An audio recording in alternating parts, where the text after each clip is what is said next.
Good morning everyone. Welcome back to our online class again.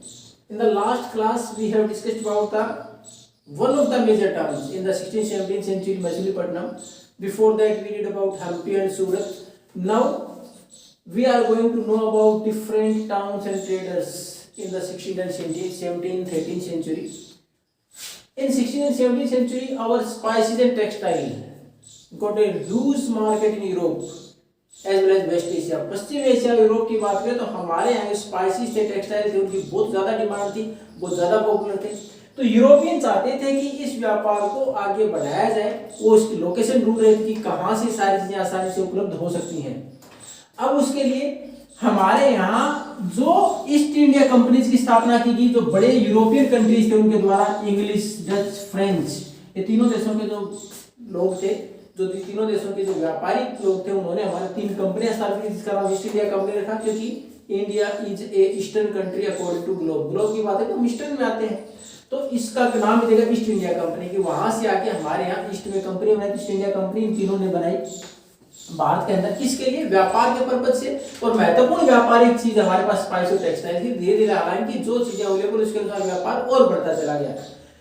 शुरुआत में तो जब इन्होंने व्यापार बढ़ाया तो उसके साथ साथ हमारे जो बड़े व्यापारी थे, भारत के जो बड़े व्यापारी थे, जो कुछ एग्जांपल देखें जैसे मुल्ला अब्दुल गफूर और विरजी बोरा, इन्होंने भी उनके साथ कम्पीट किया क्योंकि इनके पास में खुद के शिप, पानी के जहाज थे जो कि व्यापार कर सकते थे.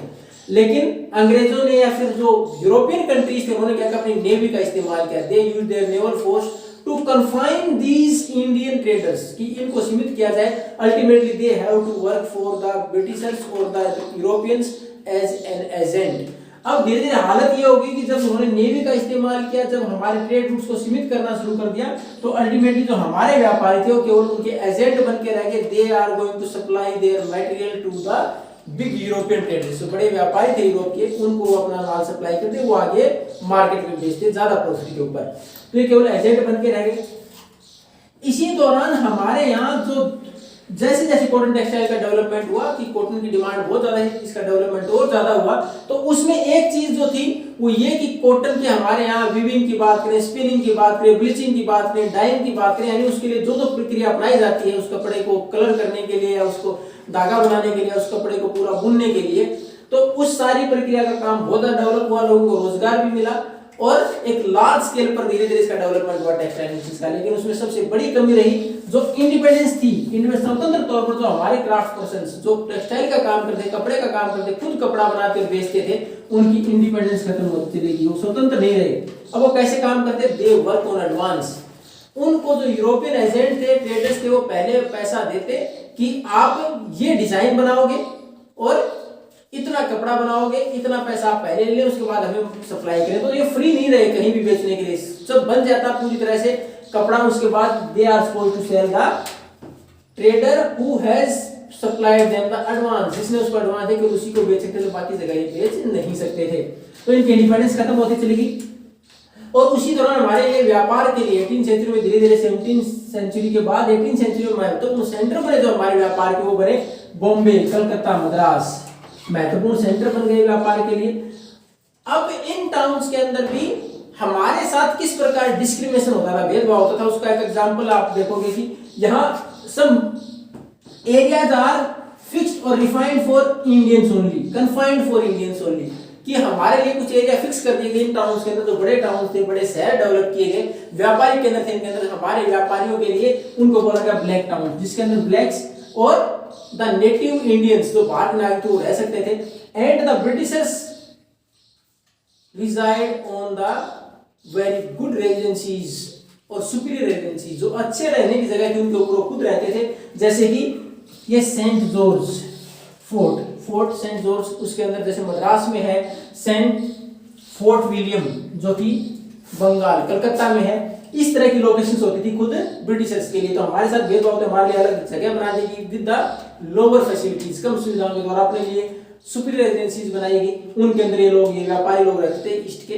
तो हमारे यहाँ व्यापार तो बढ़ा ज्यादा स्पाइस और टेक्सटाइल का, लेकिन धीरे धीरे इनके ऊपर पूरा नियंत्रण यूरोपियन कंट्रीज को होगा. अल्टीमेटली इंग्लिश, डच और फ्रेंच जब इनमें भी कंपटीशन हुआ तो इंग्लिश बिकेम मोर पावरफुल, ये ज्यादा पावरफुल होकर उभरे और उन्होंने सब ज्यादा हमारे यहाँ मोनोपोली स्थापित कर ली व्यापार के अंदर. उसके साथ साथ चलो ये हमारा लेसन कंप्लीट। इसमें एक छोटा सा केस स्टडी के तौर पर वास्को डी गामा का, जिसने कि 1498 में हम बोलते भारत की खोज की, भारत की खोज नहीं, इसने किसकी खोज की? भारत तक व्यापारिक रास्ते की खोज की, सी रूट टू इंडिया। भारत तक, ये पुर्तगाल का था, पुर्तगाल से इसने भारत तक केवल सी रूट की व्यापार के रास्ते की खोज की। उसको लगभग पूरा 1 साल लगा भारत पहुंचने में। 1498 में भारत पहुंचा, 1499 अगले साल ये वापिस पुर्तगाल। पहले पहुंचा लेस्बियन, जो कि बेल्जियम की कैपिटल है, वहां तक। अब उसके बाद ये वापिस, उसके दौरान जो उसने यात्राएं की थी, उसके पास 4 जहाज साथ लेके चला था वो। He started his journey with 4 ships, but only 2 left. बीच में रास्ते में उसकी 2 खत्म हो गई थी, केवल 2 शिप यहाँ तक पहुंची। जब वो वहां से चला, they were 170 members, जब वहां से 170 मेंबर थे, लेकिन जब वो भारत पहुंचे तो only 54 left, यानी इतने लोग 116 रास्ते में ही खत्म हो गए उन 2 जहाज के साथ। इतनी बड़ी समस्याएं, there were lot of hurdles, बहुत सारी परेशानियां, उसके बावजूद ये रूट बहुत प्रॉफिटेबल साबित हुआ यूरोपियन कंट्रीज के लिए। अब इससे इंस्पायर होते हुए ही फिर जो क्रिस्टोफर कोलंबस है, उसने भी माना कि द अर्थ इज राउंड, कि पृथ्वी तो गोल है। उसने वेस्ट कोस्ट अटलांटिक से वहां से शुरुआत की, वापिस भारत का रास्ता खोजने के लिए, व्यापार के लिए। लेकिन वो एक्सीडेंटली वो कहां पहुंच गया? West Indies. तो उसने गलती से केवल बाय मिस्टेक नाम दे दिया गया उसका वेस्ट इंडीज, क्योंकि वेस्ट से चला था और इंडिया की खोज के लिए निकला था। तो जहां रुका उस जगह को 1492 में, हालांकि उसने पहले भारत का रास्ता खोजने का प्रयास किया था वास्को डी गामा से, तो वेस्ट इंडीज वहां रुका, तो उसके जगह का नाम रख दिया गया वेस्ट इंडीज, क्योंकि वो भारत की खोज के लिए निकला था, वेस्ट से निकला था, उस नाम को दे दिया वेस्ट इंडीज। लेकिन इसका पूरा बेनिफिट मिला यूरोपियन कंट्रीज को। उन्होंने धीरे धीरे साउथ अमेरिकन जो कंट्रीज हैं उनके ऊपर अपना नियंत्रण करना स्थापित करके और अपने व्यापार को बढ़ाया अफ्रीका और साउथ अमेरिका के साथ। ये हमारा लेसन कंप्लीट। अगर किसी कुछ पूछना है then you can ask. Thank you and have a nice day. I will provide the question answer in PDF format.